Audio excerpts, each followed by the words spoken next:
अब कुछ नीतीश बाबू के बारे में कुछ कहने के लायक बात रह गई है। गिरगिट जो रंग बदलता है तो गिरगिट से भी वो आगे बढ़ गए रंग बदलने में।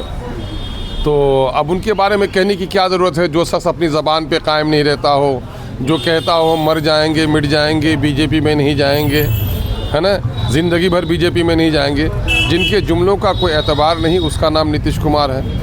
तो अब उनके बारे में क्या पूछ के लोगों को शर्मिंदा कर रहे हैं। बिहार का हर शहरी शर्मिंदा है कि पूरे देश में बिहार के मुख्यमंत्री के बारे में लोग ऐसे ऐसे शब्द बोल रहे हैं जो कहीं से शोभा नहीं देता। लेकिन क्या कहा जाए उसके बारे में। एनडी गठबंधन को जो संयोजक के तौर पर ये इन्होंने एकजुट किया था और एनडी गठबंधन अब जो है बिखर गया, क्या कहेंगे? भाई मैं कह रहा हूँ कि बिखर तो नहीं गया है, वो अपनी जगह पर काम कर रहा है। काफ़िले से एक दो आदमी के बिछड़ जाने से काफ़िला नहीं बिछड़ता, काफ़िले की बड़ी तादाद के बिछड़ जाने से काफ़िला बिछड़ता है। तो उसके बारे में क्या कहना है। एनडीए में इन्होंने कहा भी था, इनके दिल में छुपा हुआ था कि मुझे ही दूल्हा बनाएं, और ज़बान पे कहते थे कि हमको कुछ नहीं चाहिए। तो इसकी नीयत तो साफ थी नहीं।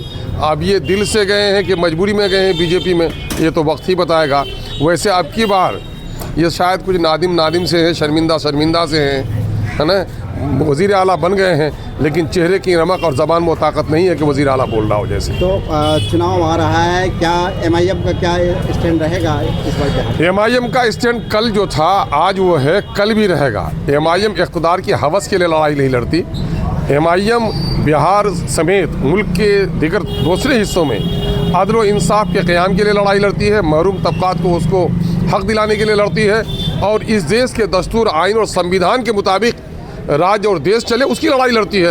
ये लड़ाई हर दिन हमको लड़नी है, हर दिन हम लड़ रहे हैं। तो क्या लगता है कि नीतीश कुमार का भाजपा में चले जाने से एमआईएम को फ़ायदा पहुंचेगा? फ़ायदा और नुकसान हम नहीं समझते। बहरहाल बिहार का नुकसान हुआ है, बिहार की तरक्की मुतासिर हुई है, और मैं समझता हूँ कि फ़िरका परस्त ताकतों को जो भी साथ देता है वो देश को नुकसान पहुँचाता है, आने वाली नस्लों को नुकसान पहुँचाता है। भाजपा का मतलब है हिंदुस्तान, पाकिस्तान, कब्रिस्तान, गाय, मंदिर, मस्जिद, टीका, टोपी, ये शब्द उनके डिक्शनरी से निकाल दीजिए तो बिन पानी के जिस तरह तड़पते हुए मछली मर जाती है, बीजेपी मर जाएगी। ये गए हैं उसी को करने के लिए। मॉब लिंचिंग्स जहाँ हो रहे हों, जहाँ बुलडोज़र लगाया जा रहा हो, जहाँ मंदिर मस्जिद के नाम पर लोगों को दूरी की जा रही हो, जहाँ फसादात करके लोगों के सीने चौड़े हो जाते हों, ऐसे लोगों के साथ अगर कोई बैठ जाता है तो मैं समझता हूँ कि इससे बड़ा अपराध क्या होगा।